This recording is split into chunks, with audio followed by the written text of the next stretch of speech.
your English literature class.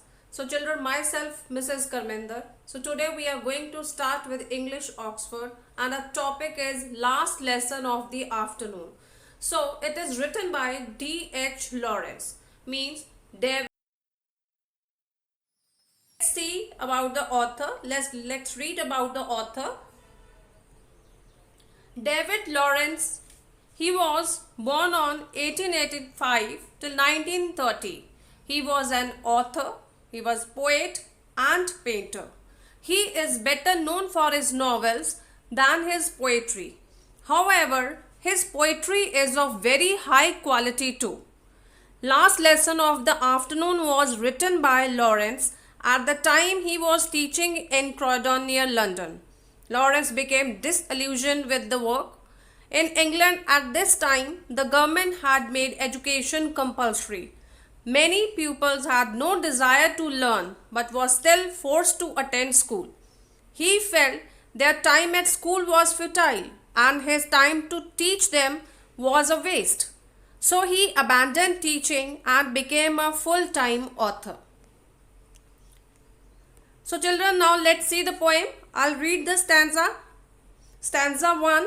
When will the bell ring and end this weariness? How long have they tugged the leash and strained apart? My pack of unruly hounds, I cannot start them again on a quarry of knowledge they hate to hunt. I can haul them and urge them no more. So children, you can see here some of the words, they are in the different color. So we are going to learn about the meanings of these words. So I request you to note down the meanings of the words given here. Weariness, it means extreme tiredness or fatigue. Tugged means pull, that's pull something hard or suddenly. Leash, it means rope. Strained, it means force a part of one's body or oneself to make an unusual great effort. Pack, a group of wild animals. Unruly, that means disorderly and disruptive, not easy to control. Hounds, that is a breed of dog used for hunting. Quarry, it means somebody or something that is chased by another. Haul, it means pull or drag with effort. Urge means strong desire. So now here is the explanation of this stanza. The poet begins the poem by comparing his unruly students to a pack of dogs who do not understand the importance of what he is trying to impart to them. He is trying to educate them and give them knowledge for a better life, but they do not appreciate it. The students are constantly running away from what he is trying to teach. The poet wearily states that he cannot force them anymore. From the tone of the stanza, one can understand that the poet is himself tired of this seemingly an unfruitful exercise. So summary of it is, children, the first stanza introduces the poet's frustration at having to teach this disinterested batch of rowdy students in what happens to be the last lesson of the afternoon.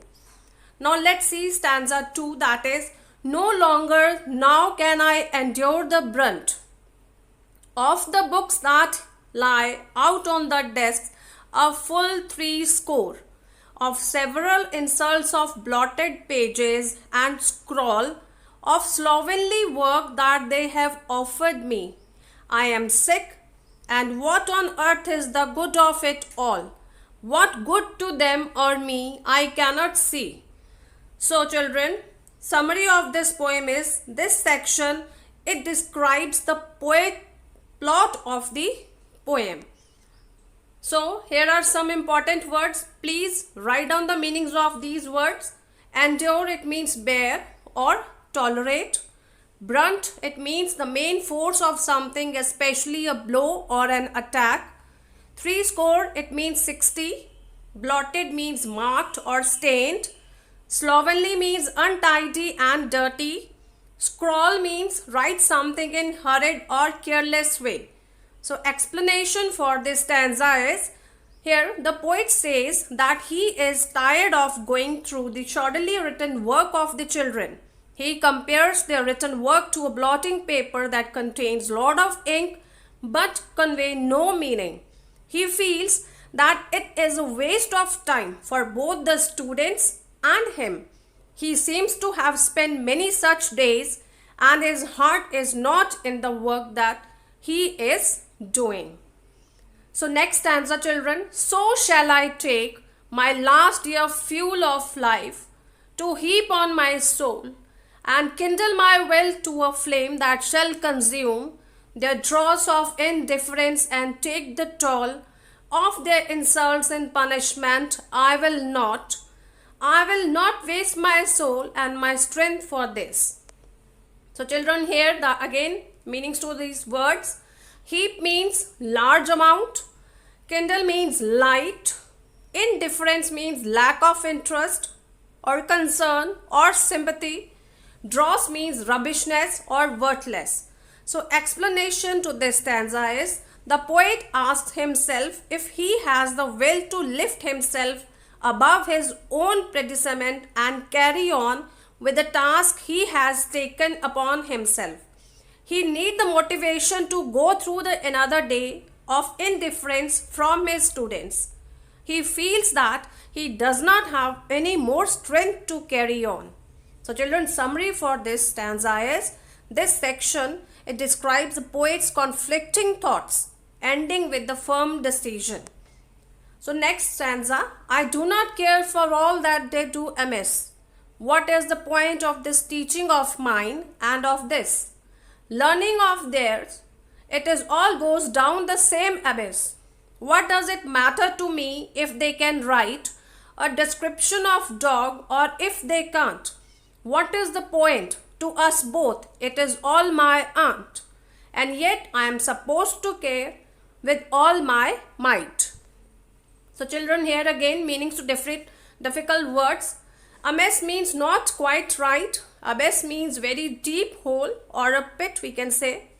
It is all my aunt. It means an expression of indifference and disbelief here. So explanation to the stanza is, children, here the poet takes out his anger and frustration. He claims that he does not care anymore whether his students are serious about their education or not. He himself feels that his own education was a waste because he could not achieve what he wanted to achieve, that is, impart his knowledge to others. Hence, he feels that what his students are learning is not going to be any help to them in the future.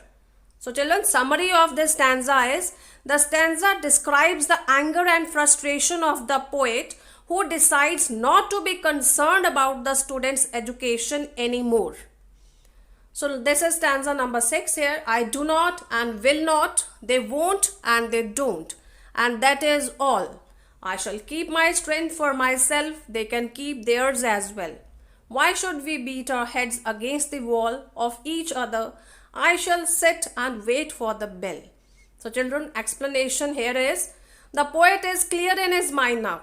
He does not want to teach and they do not want to learn. Who don't want to learn? Children. He does not want to waste his effort anymore. He wants to preserve his energy for something more worthwhile. So like his students, he states that he would just wait for the class to get over. He is tired of teaching a class that does not want to learn, so he gives up finally. So summary is, the stanza, it clearly describes the final decision of the poet. Thank you and have a nice day.